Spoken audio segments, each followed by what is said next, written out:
nailansa iti mata, iti tao. Iti madama nga kaso, kan ongoing nga trial, iti dua nga sikat nga celebrity, nga ni Johnny Depp, kan ti dati nga sapa na, ni Amber Heard. Ito nga sitwasyon, kat makita tayo mat iti senaryo, iti korte, iti Amerika, no kasatno nga dipinsaran, iti abogado tunggal maysa, iti akusasyon, kung kasatno nga taltalan na iti maysa, nga guilty ka, takasuting kasta. Makita iti amin nga sirip, uray dagiti witnesses, dagiti jury, uray dagiti tattao jay, kastamot nang nangruna di judge, no kasatno nga sulbaran na. Later on, no kasatno nga desisyonan na, iti nga kaso nga naipresentar, iti sangwanan. But while I am watching dito nga trial, dito nga kaso, naisubli iti panunot ko, iti may nga pasamak, nga mapasamak, later on iti daga. Dahito iti kadakalan nga kaso nga sangun iti tao nga uray no sino ka man. Dumtang iti tsimpunahan mo inawat ni Kristi Jesus sanguom dahito nga korte. Kat ita iti apo iti ukum na kanya. Nga gusto. I am referring iti Revelation chapter 11 ingana iti chapter 20 verse 11 ingana iti 15. Iti timeline na ito kalpasan iti 1,000 years iti millennial nga kingdom. Ada iti battle iti last nga gubat iti Gog iken Magog. Ken ada iti tiyempo may balod may beleng ni Satanas iti impierno. Dahiti met iti tiyempo kalpasan ni jay malpas ijay iti 11 sumarunumat iti final nga panakaukom ti amin nga naisalakan iti apo. Kuna ni John, iti verse 11, so nga encourage ko na kayo, alaan nyo iti Bible yun. Alaan nyo iti lapis yun, kat circlean nyo, underlinean nyo, naging words, nga importante nga adalam tayo itatang malang. And sapay ko na makatulong na ito eh. Kasnukatan nyo man iti cellphone nyo, kat makita yun eh, dagiti kaso manan nga ito eh, ito sin masangsango. May this trial nga mangyari iti dito celebrity nga dito, remind you of a greater nga trial nga sangom nuhan mo ngayon sagana iti biyag mo ti sangwanan iti Dios. And I am referring to the great white throne. Iti 11, kuna iti sa ti Dios, dagito iti makita, kanda iti senaryo, iti kadakalan nga trial nga sangon, iti may nga tao nito. And I saw a great white throne. In this courtroom, iti sangwanan iti korte nga ito nga nakita ni John the Beloved. He saw first the great white throne. Kahit nga sawan, han nga sinsinan nga korte na ito. Nangat nga ito na ito nga korte no iti korte iti Pilipinas nga Supreme Court. Kanuan yaman nga korte nga nangat nga ito pa ino iti Supreme Court, nangat nga ito pa dito. And it was described iti color na it is white. Han nga gold, nakat na sawa ni sarsaritaan at royalty, kay daydayaw na dito nga nakatugaw. Han nga sarsaritaan iti color pink or red or blue or green. The Bible says white, which implies honesty, justice. Nga daytoy nga kortihaan nga mabribe, daytoy nga korti kat nalintag nga korti, daytoy nga korti kat this is a court of true justice nga bibirukan iti tao. It is a perfect justice nga sangon ti tao. Nga awan iti nangat-ngato, awan ti palakasan, system ditoy nga korte. It will be a perfect trial. No wonder it is white. And on this, kung na tayo nga korte nga nakita na ada di trono nga diyay nga puraw ti kulay na. Nakita na di nakatugaw diyay nga trono nga itintiro nga lubong kan langit kat ito dati respeto da kanya na.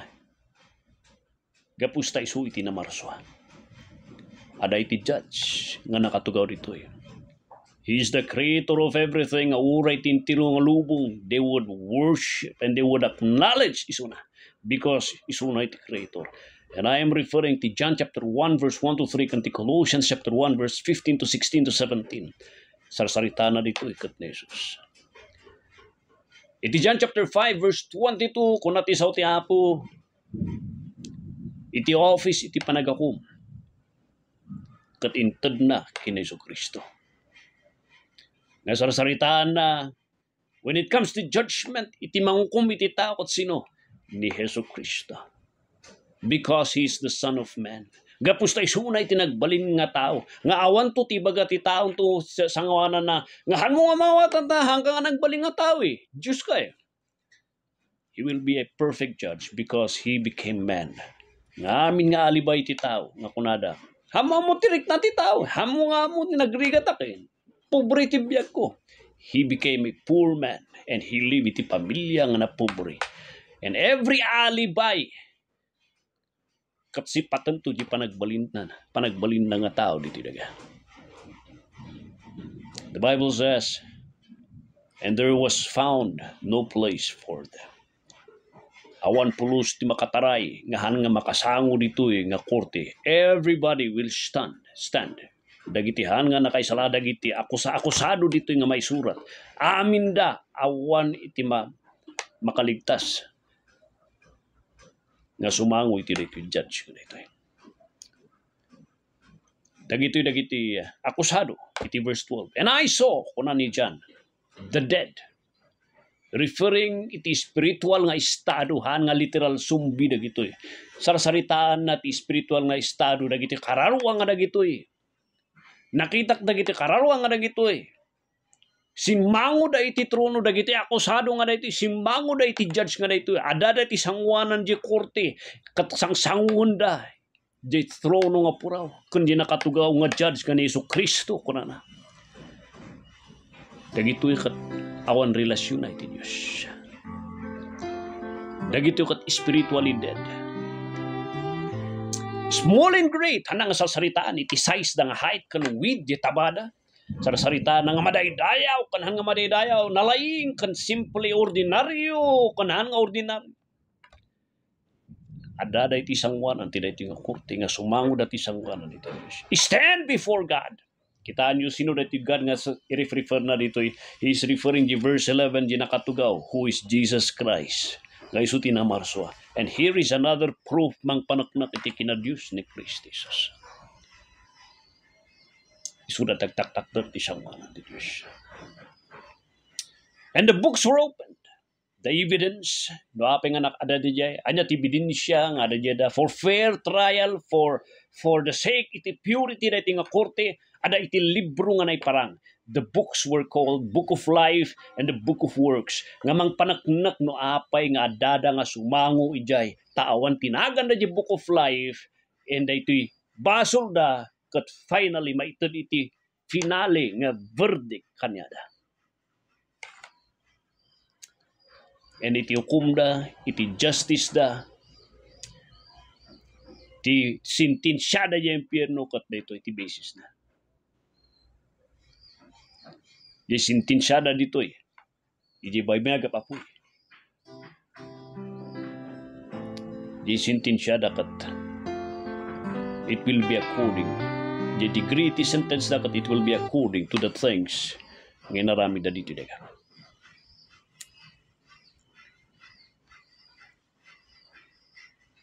The book of life was opened. That book iti listahan dagiti amin nga pudpudno nga naisalakan. That book is the list no sino ti han nga maukum hanga dumalan iti hukum nga daytoy. And itinagan da hanga nakasurat ti jay. That is the reason sumango da dito. Dayti nga korte kat it is a final vindication. No kasapno ti do sada iji baybay nga apoy nga pakay-transferan. Verse 13, kunana, and the sea gave up the dead and that were in it. And death in Hades delivered up the dead that were in them. Dayto iji pa na kay-transfer. Dagiti tao, dagiti kararwa, nga da di impyerno. Kaniti lugar iti impyerno may wasit iti permanente nga pakadusaan dagiti tao nga mas nalawlawan no di hell. No di Lazarus in the rich man agrikreklamon di rich man nga napurot di place of torment ngayon. karkaro pa dito baybay nga gapapoy nga gururay dito eh. Tiarig na dito eh. Sabali iti hell, sabali iti lake of fire, tati hell isu iti temporaryo nga papapanan dagiti nga naisalakan tata. But later on iti final nga verdict da sumangudan to kini Kristo Jesus, the final justice will be served kanyada. And iti papananda amin dagitoy. Ket ijay baybay nga gapapoy. Ket no ay nati lugar da jay papoy, it is according. Diyan napudpudot nga lugar, diyan unay nga napudot. Nung napudot na sakit lata. But the intensity of pain is according to the things nga nairamid. Gapustawan iti nang pakawan iti basol da. Awan tinagbatayan iti biyagda. Awan tinangilaban kanyada.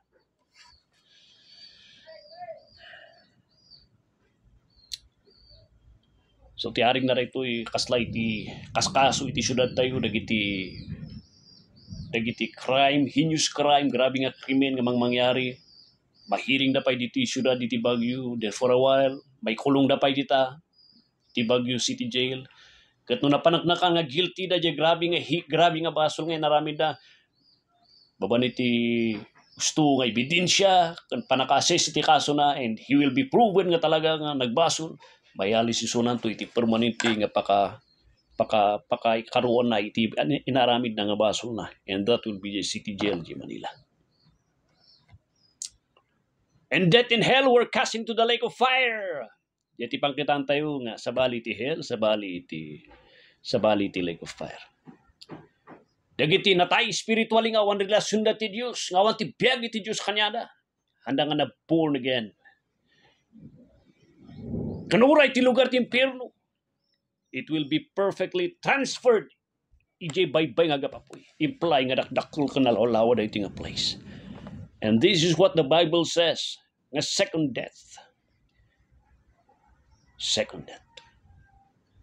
Sa salitan ti Biblia nga duwa ti patay, the physical and the spiritual, the second death. The physical, it is the separation iti kararwa iti bagi nga sumina ti kararwa ti bagi, matay iti bagi. Sungahan nga kuti uri kompleto pa lang ti internal organs na. Tatimang pakpakuti iti bagi kat ti kararwa nga sumina. The worst kat the spiritual death. Na under the spiritual death, the second death nga da ito'y, ngaykat da ito'y, di natay iti tao ti aramid. Nga uray na niya ti aramid mo ti sangwanan iti Diyos. Detach ka ti sangwanan iti Diyos. Tatikat na nga sawan iti death kat separation. The physical death, separation ti karawa ti bagi. So nga natay. Di sumarunong nga death nga second death is di separation ti aramid mo iti sangwanan iti Diyos. Nga naisina ti trabaho. Uray niya ti kinasaysayat mo nga umanay nga mga akseptar. Nga akseptaran iti Diyos. Nga mangikat yung iti Diyos. And sumaruno under the second death nga diay. Diti tao nga awan pulos maramida na nga nasaya ti sangwanan iti Dios gapus ti basol na katitoy. May sina iti kararwana iti namarswa kanyana. Nga mapanisuna iti impyerno. And that is the second death. The eternal death iti hell. Eternal separation iti lake of fire. Sorry. This is the second death. Haan nga third death diya. There is no such thing as third death, first and spiritual. First lang physical, and the second is spiritual death, which is composed iti two. The death of man iti aming nga trabaho na ti sangwanan iti Dios. Kaniti panakatay iti tao nga maisinan to the eternal death, eternal separation, iti place iti lake of fire. And whosoever was not found written in the book of life was cast into the lake of fire. Ije 21 verse 8, dagiti awan respeto na, dagiti hangat imalak ni Kristo Jesus. Dagiti subra nga managbasbasol, dagiti managpatpatay ti tao, subra na lumablabsing dati sangwanan ni ti Dios.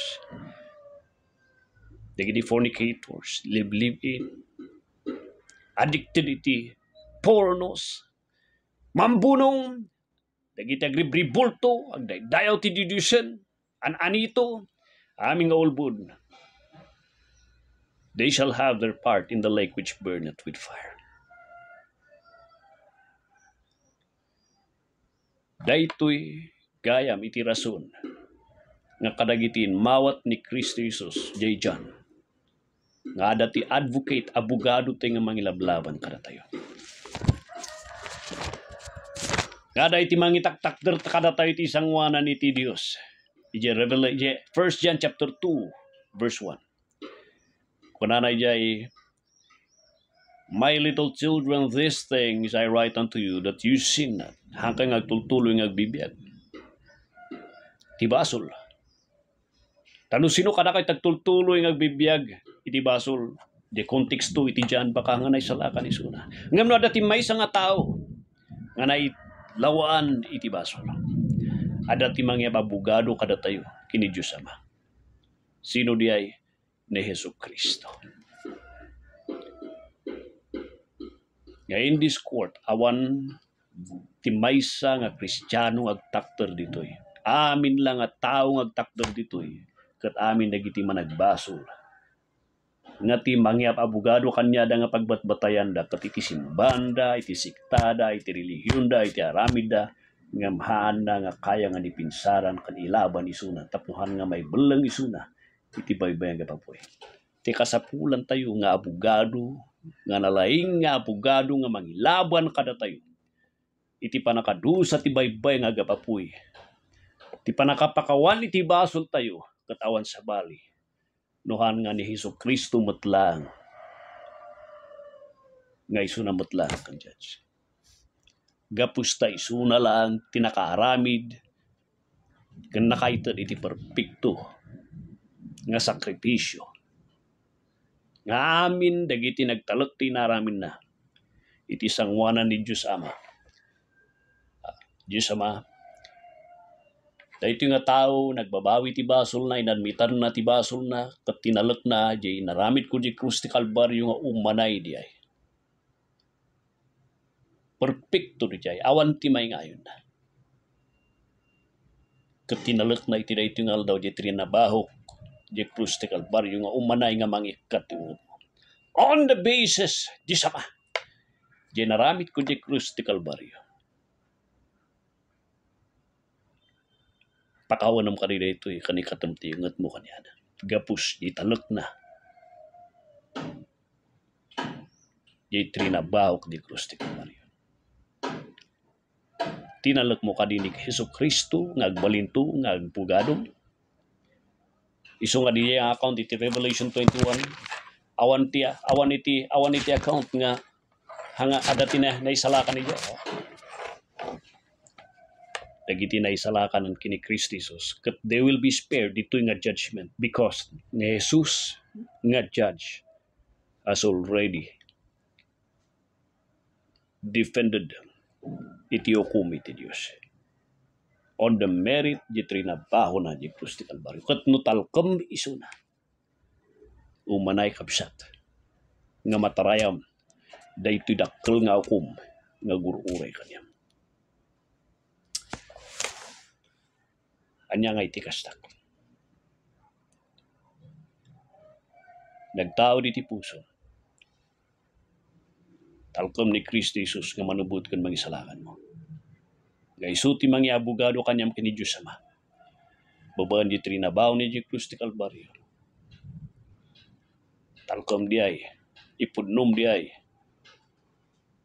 Ibabawim ti basol mo. Admitaram nga nagbasol ka ti sangwanan. Kat ibabawim di ay. And that is the way for you. Tapno matarayam ito. Ibabawim tabasol mo, tare tabasol mo, iti mangiturong kanyam nito nga ako. Pintaltom ni Hesus Kristo, di naramin na di krus. Tapno ka nga maysa nga dumalan. Dito kadakalan nga trial of the ages. This will be the great white throne. Judgment. Agururay. Ti baybay iti apoy. Ngamang alimon kanyam. Ngawan patinggana. Ngaglang langoy ka. Ngada ka iti buksit iti baybay ngagapapoy nga rikrik na ti sinit iti apoy. iti labak na supre kentag bugbugang apoy iti impyerno. Anya ti panpanunutan. Babawi ken talkem. Alam ni Jesu Kristo. Nga isu iti mangyabugado kanya. Ta isu lang ti makaited. Iti perpekto. Nga sakripisyo nga mangikat. Iti unget iti Diyos kanya. Jay Cruz. Ngayon na lang. Panunod kakapsyan. Panunod.